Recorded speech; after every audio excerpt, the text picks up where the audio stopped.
Bonjour, bana na nzambe bisika bozali na mokili mobimba. Tokangi misu to bondeli nzambe na tondi yo na kumisi yo pona ngonga opesi biso ya koyeba na kokabwa liloba na yo na pepe na yo bisika biso bizwa mibango. Bapunzamaki na molio mosantu nde balobaki na tina na yo na mitiki na maboko na yo nkolo sala kati na ngai pe lobela libota na yo na kombo na Yesu Kristo bondeli amen. Nous allons parler sur la séduction spirituelle. Bien-aimé dans le Seigneur, Yesu azakina baye kolina ye pe baye kone batuna ke motuna oya bisabango mokoloni ni pengonga nini oye akoya. Na motuna na Yesu ayibisaki bango ete na yebi mokolo pengonga ekobele mangala mokili kozonga ngala mokili ote. Mais atika ki bango bongote apesa ki bango bilembo. Oye koki sunga bango ba susula ete boye inaye epusani boye inaye komi pene pene. Alors na kata bilembo apesa ki bango na français ba bengango le signe précurseur de sa venue. Ezali bilembo oyo ezali koya liboso ete Yesu Kristo koma. Toyebi mokolo te toyebi ngonga te mais apesi biso bilembo oyo kotalisa biso ete akomi pene pene akomi na ekuke pona koya. C'est au na mokanda à Matthieu chapitre 16 verset 3. Yesu kosolana ba scribe pe ba sadicéen balobi na ye te asela bango signe moko ezali uti pa na nzambe kotelisa ete azali mosali na nzambe. Mais Yesu abi na bango botalaka likolo bomoni ezali rouge ezali motane bolobi ke mbule kobeta to ekobeta te. Mais pona ni bozangi boyebi ya makambo etali bilembo na tango. Bien-aimé tozomona Yesu Kristo azali kolobatia na bilembo na tango. Ya solo bien-aimé ce qui totali na mokanda ya Matthieu ya Marc pe ya Luc bisika Yesu azali kopesa bilembo na tango tokomona esika tokomona eloko moko eke na baliste nyonso misato o ya Matthieu ya Marc pe ya Luc tango Yesu azali kopesa bilembo na tango elembo ya liboso o azali kobanda nango ezali si la séduction spirituelle tokei na liste où dans Matthieu chapitre 24 total verset 4 na verset 5 Yesu alobi Jésus leur répondit prenez garde que personne ne vous séduise verset 5 car plusieurs viendront sous mon nom disant c'est moi qui suis le Christ et ils séduiront beaucoup de gens batebele bako bungi sama toke na liste ya mibale toke na ngona Marc chapitre 13 Marc chapitre 13 Versets 5 à 6. Marc 13, 5 à 6. Jésus s'est mis alors à leur dire, prenez garde que personne ne vous séduise, car plusieurs viendront sous mon nom disant, c'est moi, et ils séduiront beaucoup de gens. Tozo mona ke batu ebele bako bungi sama. Toke na liste oyo Luc atie yango, toke na Luc chapitre 21. Luc chapitre 21, verset 8. Luc 21, verset 8, Bible lobi. Jésus répondit, prenez garde que personne ne vous séduise, car plusieurs viendront à mon nom disant, c'est moi et le temps approche, ne le suivez pas. Bien-aimés dans le Seigneur, surtout, nous avons trois listes. À la tête de chaque liste, Jésus a toujours parlé par la séduction spirituelle. Cela veut dire quoi? Parce qu'ils ont parlé toujours sur la séduction spirituelle, ils ont mis au premier point, ce qui veut dire que les moyens, les signes les plus efficaces, les signes les plus disants, les signes les plus parlants, bien aimés, Nathan y a fait et cause à la séduction spirituelle. Voilà pourquoi Jésus a mettre biso en garde. Alors, bétito keba poto bungi samate, po kondima na biso bungi samate. Na auto zobenga séduction bien aimé, et il y a le lenge satana salaka, ayaka na lokuta, ayaka na ba flatterie, po ete apengwisa bana na nzambe, po ete apengwisa libota na nzambe, batika kolanda nzambe, bakoma kolanda ye. Na leya séduction satana azali koya pona bungisa yo, pona bebisa kondima na yo, akwisa yo na ba erreur, akwisa yo na makambo mabe de telle sorte ki na nzela ya ba makomi na ye, na nzela ya maloba na ye, na nzela ya miracle, na nzela ya ba discours po ete abungisa ebele ya bato, abungisa kondima ya ebele na bato. Oh bien-aimé dans le Seigneur, tokeba bien-aimé po ete munguna satana azali koya po abundisa kondima na yo. Eloko ezali importe po na satana eza mbongo na yo te. Eloko eza importe pe na satana ezali soki ba voiture na yo te. Eloko satana za koluka d'abord abungisa kondima na yo, a séduire yo, c'est-à-dire okoba ko continuer kaka kosambela, mais okoma kosambela ya lokuta, okoma kosambela ya mabe, mais yozo kansozo kosambela kaka. Bien-aimé, le diable est risé. Faites attention, bien-aimé dans le Seigneur. Satan n'a pas ça longueur na vérité oyo yebi. A écarté na voie ya Seigneur. Ba musu bazo continuer ko sambela, ba changer, ba comment sambela ba église ba gourou. Oh bien-aimé dans le Seigneur, faites attention. Ce n'est pas pour Jésus à mettre biso en garde, à prévenir biso. Oh bien-aimé, si on a bien classe na résumé ce que Jésus a dit. N'a qu'on résume encore premier point dans Koloba, c'est la séduction spirituelle. Premier point. Alors bien biso prenez garde que personne ne vous séduise. Le caliboso kolazo ebisa o keba. Kolazo ebisa yo keba moto moko bungisa kondima na yo te. Et le quoi motuya na vie na ezali kondima na yo. Comment ça te peut te dire quelqu'un peut gagner tous les biens du monde, mais s'il perd sa propre âme, c'est là que vaudra-t-il? Oh bien-aimé dans le Seigneur, batela kondima na yo, bakoya na balolenge nyonso, bakoya pour te babungisa kondima na yo, mais yeso abi prenez garde, c'est-à-dire milengela. Zala veiller pour que oyeba oyo mutu azali koloba o azotinda ngana sala bisko aza komema ngai ezali mokalo na nzambe to mokalo na nzambe te. Tangaka Biblia et ko permettre yo oyeba oyo nzamba lingi. Et le komi balé banani bakobanda koya pona ko séduire biso, pona ko séduire libota na nzambe. Et ben na question na Yesu alobi batali boso Yesu atangi eza ba faux Christ. Abi ba faux Christ ba Christ ba Yesu Christ alokuta ba kobima ebele. Tant toujours ba faux Christ c'est mon frère. Et lui koloba ba pakolami ya lokuta, ba messia ya lokuta, ba kobima ba koye ebele na mokili. Na mboka ezaka na ba messia na bango ya lokuta.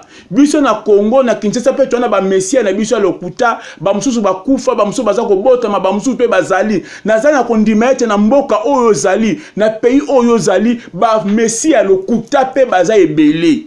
Messia obso to yebaza kaka moko oya kufa ki na ekulusu ye de cela 2000 ans sur la croix de Golgotha akufa pe ase kwa yona kaka Messia o biso to yebi mosusu azali te. Bien-aimé, ba Messia ya lokuta bakoya po babungisa kondima na yo.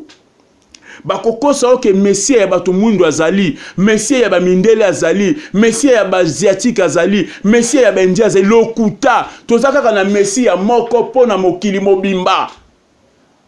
Pone keke mobima tozaka kana Messia moko mutu akosa yo te. Oh bien-aimé, bakosa yo mingi to baza koya kokosa yo non baolinga bapengwisa yo obungisa eloko mutu yo za nango, eloko mutu yo za nango ezali mbongo te, ezali diplôme te, eza bana te, eza libala te, eza ba voiture te, eza bandako te, eloko mutu yo za nango ezali kondimo za nango 4 na Yesu Kristo. Mais mungu nazo ko sepela te akoya po asedu yo obima na kondima na kobima te tika nango ozo ya kolia te obela te ozanga ndaku toza na ndaku. Bien-aimé, ko bossa na te oya motuya eza kondima oza nango katikati na kolo na yo. Alobi ba sakolia lokuta bakoya ba faux prophète ba sakolia lokuta bakobima. Bien-aimé, keba moto nyo so memelo esakoli azaka ka mosai na nzambe te. Esakoli pe koko ozala ya solo alobelo pe makambo ya solo. Bien-aimé, mais ça ne veut pas simplement dire aza mosai na nzambe, mais tala semana eko sakola akoyebiso bo sala nini akomema o nini pratique ni na kopesa yo sala keba. Bible bi y aura de faux prophètes, mais ba faux prophètes ba séduire yo te. kangama na nzambe, kangama eloba na nzambe. Zala mono etanga ka Biblia mingi. Bato batanga ka Biblia te bangonde bakweyaka na masengemi ya satana, bakweyaka na séduction ya satana. Bien aimé, abi ba faux apôtre pe bazali, un faux ba faux apôtre, ba faux apôtre bazo ko se déguiser na apôtre de Christ. Bato mingi bazana bango ba faux, c'est-à-dire nzambe yebi ete, nzambe tende mutatinda ye, amitinda ye moko. Amitinda ye moko. Ba faux envoyé, ba faux apôtre. Wana nyonso pour séduire bino, basé belé. Mais Bible zo bezala ba mususu. 1 Timothée 4:1, Bible lobby, mais l'Esprit dit expressement que dans les derniers temps, quelques-uns abandonneront la foi pour s'attacher à des esprits séducteurs et à des doctrines des démons. Oh frère, ma soeur, Bible zoloba et na batu mususu. Obabandaka bien. Bazalaka na biso elongo. Bazalaka pe na bino elongo. Babandaka bien. Mais à un moment donné, batiki nzela ya nzambe. Mais bazo continuer ka kosaela nzambe. Bazo saela nzambe, mais en réalité, basi batiki nzambe. Mais moi ba biso te ka batiki nzambe. Bango ba abandonner foi, ba kangami na ba esprit séducteur, na ba doctrine ya démon bazo koteya. Il faut faire très attention à ces personnes-là. Motumsu bozaki na zaiko saela nzambe bien de cela 10 ans. Mais le loi après 10 ans, azo continuer à kosala, mais azo sala suna nguya nzambe te. Nous devons faire très attention. Nous devons faire très attention. Il faut tous être capables. Il y a que discerner. Il y a un moment où il faut toujours un discernement. Oui. Toi, on attend moko très dangereux. Bien aimé, 2 Corinthiens chapitre 11, 2 Corinthiens chapitre 11, verset 13 à 14, 2 Corinthiens chapitre 11, verset 13 à 14, Bible zoloba, Satana ye moko, a se déguisaka, tope abongwanaka, lokola angelu ya nzambe, c'est-à-dire quoi? C'est-à-dire le diable se déguise en Jésus-Christ. C'est-à-dire, c'est déguisé en ange de lumière.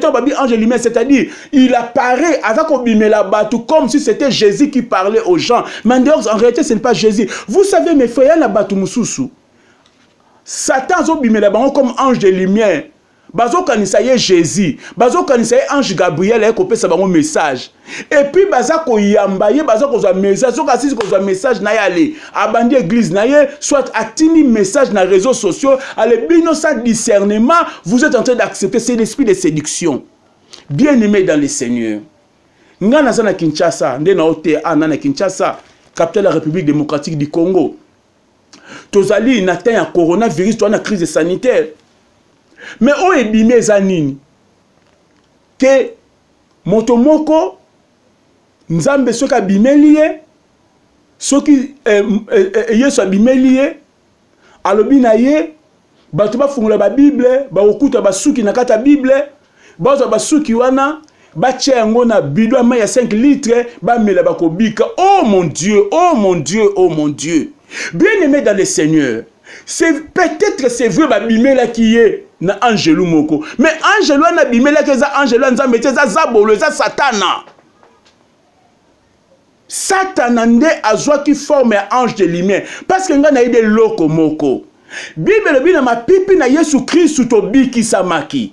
Soki nzamba lingi to bika na malade ya coronavirus, bien aimé to ko bika ka na kombo na Yesu, to ko bika na mapipi na Yesu, to ko bika ne lo mususu te.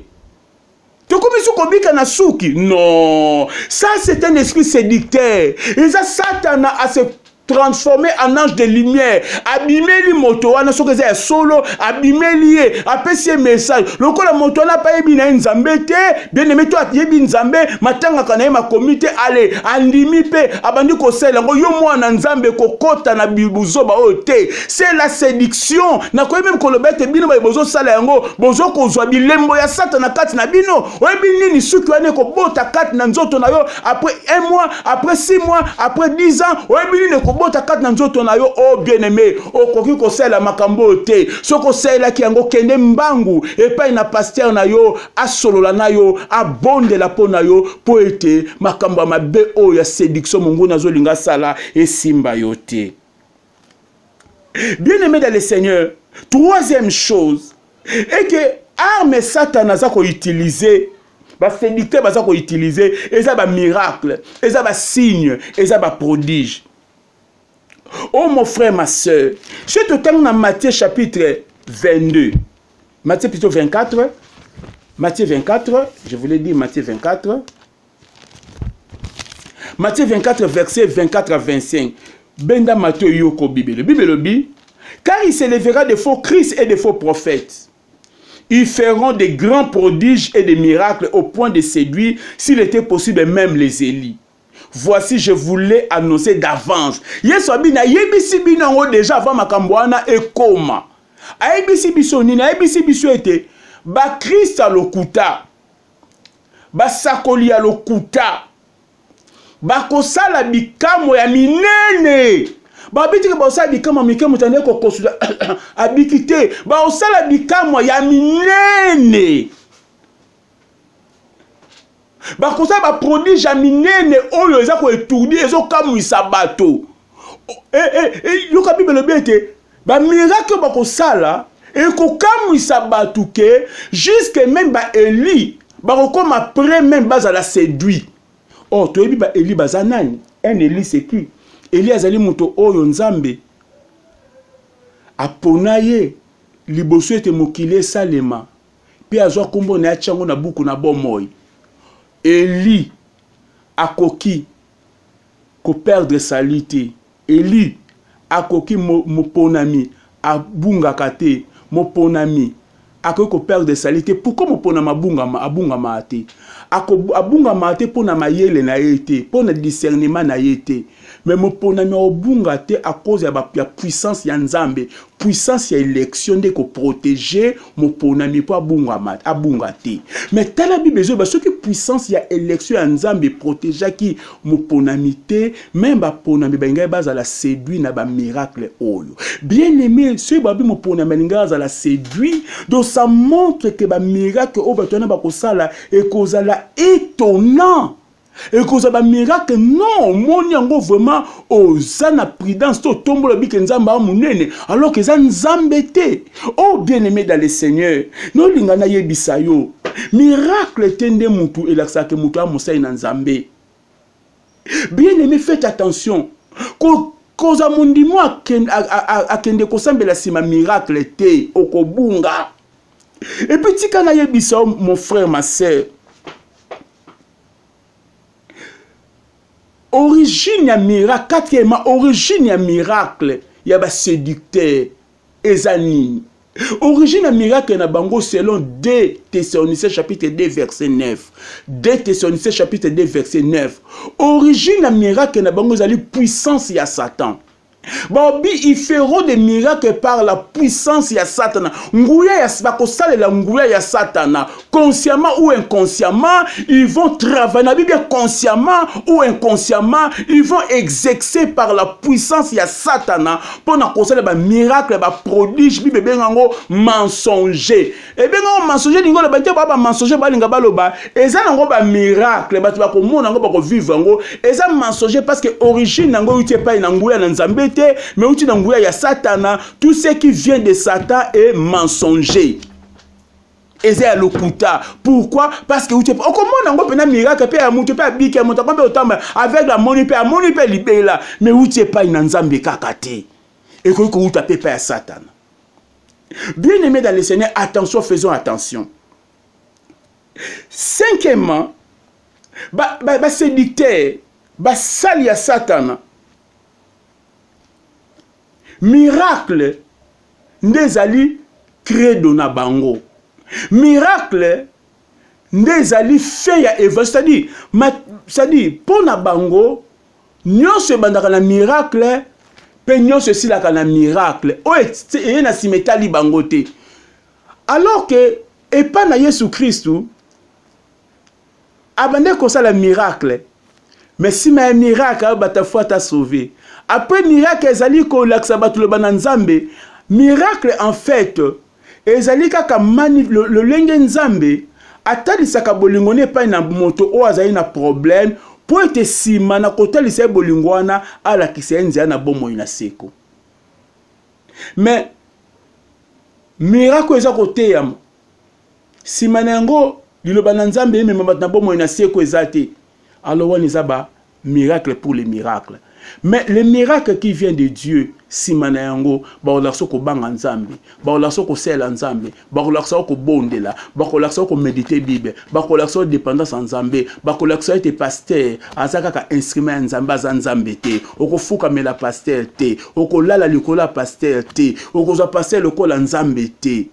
Mais bisika esprit séducteur ezali après miracle bakotalisa moto ete yenda zali représentant légal ya nzambe. Oh bien-aimé, représentant légal ya nzambe za Saint-Esprit za moto te. Alléluia. Bien-aimé dans le Seigneur, pensez à Satan ezali akwesa kondima na yo. Nazo croire na miracle. Na évangile tote yaka etambolaka na miracle. Mais miracle pour Nabiso, ezali fait ya évangile, parce que la fin de l'évangile, c'est la vie éternelle, ce n'est pas le miracle. Miracle, ezali kaka moyen, et ezali à pas. Ezali comme mamoutou dans le Seigneur, mais ce n'est pas la fin de l'évangile. La fin de l'évangile, c'est la vie éternelle. Oh, bien-aimé dans le Seigneur.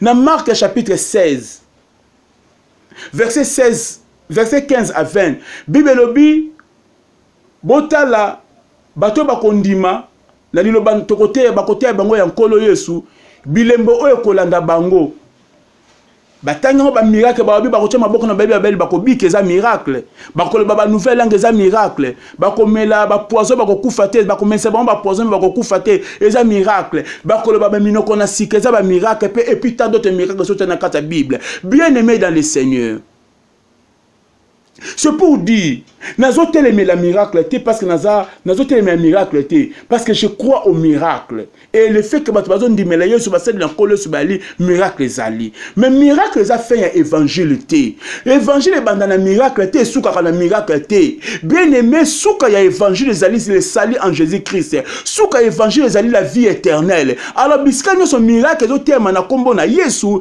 alors fait ya miracle on les akabat ba bongo la mitema bato bakanga manan kolo pe bango bakoma capable ya kosela nzambe par des signes de prodiges les miracles. Ça c'est la parole du Seigneur. Mais attention bien-aimé, ngana yeko ebisa yo ni na yeko ebisa yo ke keba. Na temps o ya confinement, na temps o ya coronavirus, bato ebele bakoza ba message, bato ebele bakoza ba message ko te pa na bandeko na bango, ba ninga na bango na réseaux sociaux, na ba médias sociaux, ba message na ndenge ko bima. Bien-aimé, prenez garde, mon frère, ma sœur, prenez garde. Kondimana ebunga te, kangama nankolo. Alobi na yo, bate belé bakobungi sama. Bate belé bakobungi kondima. Ils séduiront beaucoup de gens. Menga na ondima, na beaucoup na yesu alobi yo na katite. Na bande na beaucoup de ceux qui seront séduits yo na katite. Parce que yo sa mwana nzambe, parce que yo yoki liloba oyo. Tika nzamba batela yo, abomba yo, pe kondima na yo eningana te. Na kombo na Yesu to bondeli kolo na bondeli kotika moto nyonso oya yoki ngai na nzela ya video oyo ede biso sunga biso to bungisa kondima na biso te malgré séduction ya makasi oyo na mokili. Malgré tout cela, Seigneur, yo bomba biso, yo batela biso, to telema alima liboso na yo, mokolo yo koya nkolo, tozana yo elongo, na kombo na Yesu. Amen.